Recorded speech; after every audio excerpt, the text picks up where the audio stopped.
Hello friends, नमस्कार। कैसे हैं आप लोग? मैं उम्मीद करता हूं कि आप लोग बहुत अच्छे होंगे और मैट्रिक फाइनल परीक्षा 2026 के तैयारी में लगे होंगे। दोस्तों, आज का वीडियो बहुत इंपॉर्टेंट होने वाला है। दोस्तों, ऐसा मैं क्यों बोल रहा हूं दोस्तों? क्योंकि आज के दोस्तों इस वीडियो में हम आपको बताने वाले हैं हिस्ट्री चैप्टर 4। दोस्तों, हिस्ट्री के चैप्टर 4 दोस्तों, हिस्ट्री के चैप्टर 4 भारत में राष्ट्रवाद।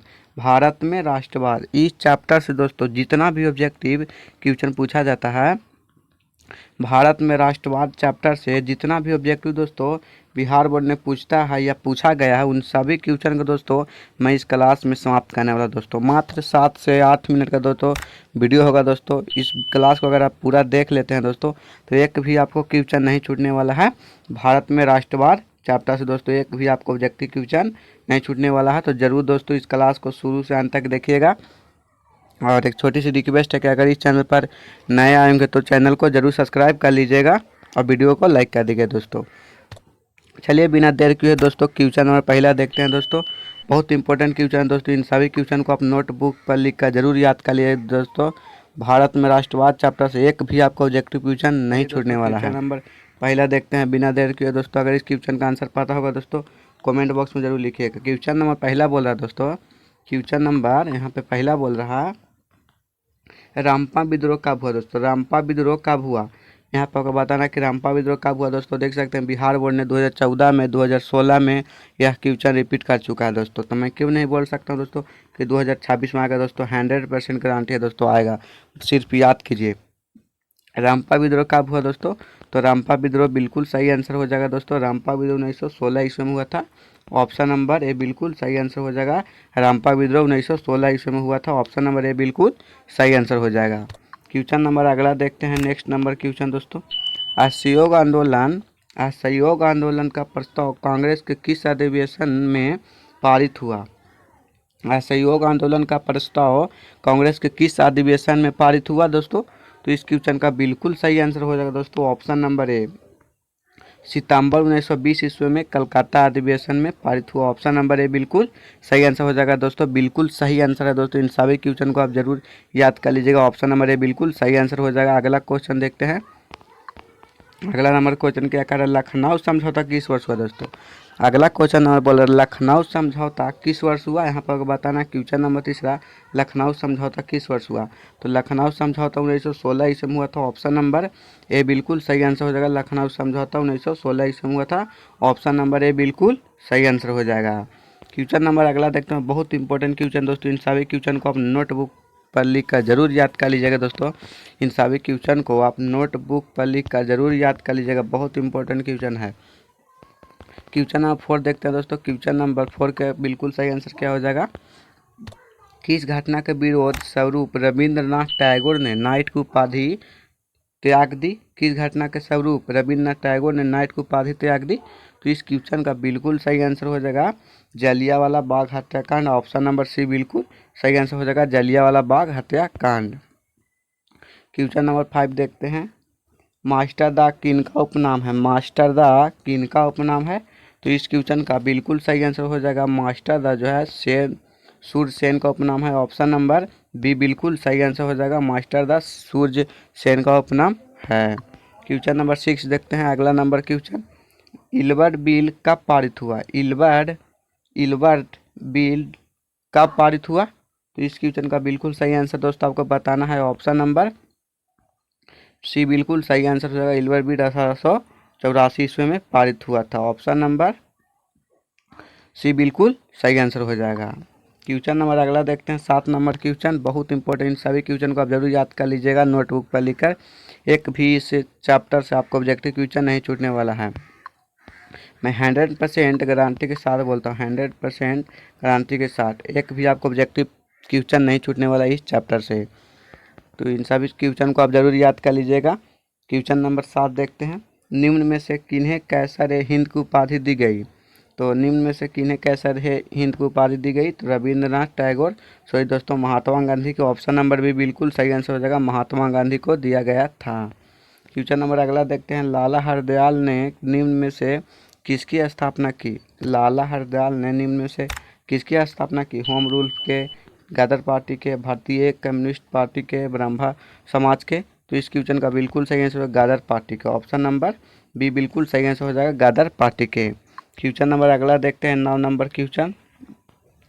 बंगाल विभाजन को कब रद्द किया गया था? बंगाल विभाजन को कब रद्द किया गया था? तो बंगाल विभाजन को 1911 ईस्वी में रद्द किया गया था। ऑप्शन नंबर डी बिल्कुल सही आंसर हो जाएगा।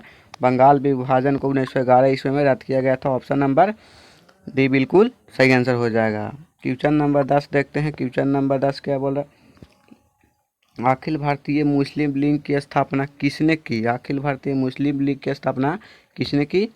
तो इस क्वेश्चन का बिल्कुल सही आंसर होगा option number C, Nawab Salimullah Khan. Option number C बिल्कुल सही आंसर होगा नवाब सलीमुल्लाह खान।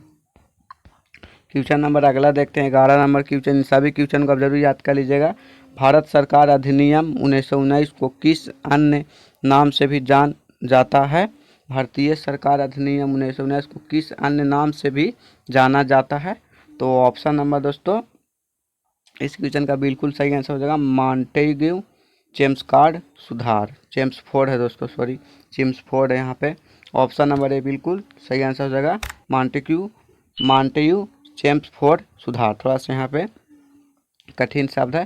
क्वेश्चन नंबर 12 देखते हैं। गांधी जी ने साबरमती आश्रम की स्थापना कहाँ की? गांधी जी ने साबरमती आश्रम की स्थापना कहाँ की? तो इस क्वेश्चन का बिल्कुल सही आंसर होगा अहमदाबाद में। अहमदाबाद में किए थे।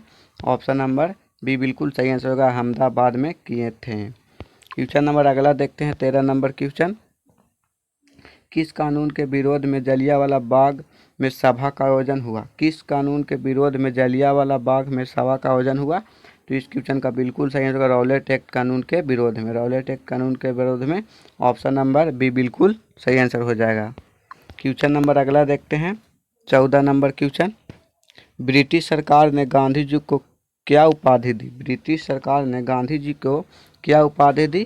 तो कैसर हिंद की उपाधि दी। ऑप्शन नंबर बी बिल्कुल सही आंसर हो जाएगा कैसर हिंद। क्वेश्चन नंबर 15 देखते हैं। इल्बर्ट बिल किसके शासनकाल में पारित हुआ? इल्बर्ट बिल किसके शासनकाल में पारित हुआ? तो लॉर्ड रिपन के शासनकाल में पारित हुआ, Lord Ripon. Option number B बिल्कुल सही आंसर हो जाएगा। क्वेश्चन नंबर 16 देखते हैं। असहयोग आंदोलन का प्रस्ताव किस कांग्रेस अधिवेशन में स्वीकार किया गया था? तो इस क्वेश्चन का बिल्कुल दोस्तों आपको सही आंसर बताना है। तो इस क्वेश्चन का बिल्कुल सही आंसर होगा ऑप्शन नंबर बी लाहौर में। ऑप्शन नंबर बी बिल्कुल सही आंसर होगा लाहौर में स्वीकार किया गया था। क्वेश्चन नंबर 17 देखते हैं। क्वेश्चन नंबर 17 क्या कह रहा है? दांडी यात्रा से किस आंदोलन की शुरुआत हुई? दांडी यात्रा से किस आंदोलन की शुरुआत हुई? तो दांडी यात्रा से सविनय अवज्ञा आंदोलन की शुरुआत हुई। ऑप्शन नंबर सी बिल्कुल सही आंसर हो जाएगा सविनय अवज्ञा आंदोलन। क्वेश्चन नंबर 18 देखते हैं। अखिल भारतीय ट्रेड यूनियन कांग्रेस के प्रथम अध्यक्ष कौन थे? तो इस क्वेश्चन का बिल्कुल सही आंसर होगा option number B Lala Lajpat Rai. Option number B बिल्कुल सही आंसर हो जाएगा। क्वेश्चन नंबर अगला देखते हैं 19 number question. All India Muslim league की स्थापना कब हुई? ऑल इंडिया मुस्लिम लीग की स्थापना कब हुई? तो 1912 ईस्वी में हुआ था। सॉरी दोस्तों इस क्वेश्चन का बिल्कुल सही आंसर 1906 ईस्वी में हुआ था। ऑप्शन नंबर बी बिल्कुल सही आंसर होगा 1906 ईस्वी में हुआ था। आज के दोस्तों हम इस क्लास में लगभग आपको 20 क्वेश्चन बता चुके हैं दोस्तों। इन सारे 20 ऑब्जेक्टिव क्वेश्चन को आप रट लेते हैं दोस्तों, एक भी आपको ऑब्जेक्टिव क्वेश्चन नहीं छूटने वाला है भारत में राष्ट्रवाद चैप्टर से। इन सभी क्वेश्चन को दोस्तों जरूर आप नोटबुक पर लिखकर याद कर लीजिएगा। बहुत इंपॉर्टेंट क्वेश्चन दोस्तों, इससे बाहर एक भी आपको ऑब्जेक्टिव क्वेश्चन नहीं आने वाला है। इन सभी क्वेश्चन को आप जरूर नोटबुक पर लिखकर याद कर लीजिएगा। भारत में राष्ट्रवाद चैप्टर से एक भी आपको ऑब्जेक्टिव क्वेश्चन नहीं छूटने वाला दोस्तों, सिर्फ इस क्लास को अगर आप कर लेते हैं तो शुरू से अंत तक। तो आज से क्लास में दोस्तों हम इतना ही बताने आए थे दोस्तों। मिलते हैं नेक्स्ट क्लास में, तब तक के लिए जय हिंद। और इन सभी क्वेश्चन को आप जरूर याद कर लीजिएगा दोस्तों। मैं वीडियो में जाते जाते एक बार फिर से बोल दिया, और चैनल पर नए आएंगे तो चैनल को जरूर सब्सक्राइब कर लीजिएगा दोस्तों। मिलते हैं अगला क्लास में, तब तक के लिए जय हिंद।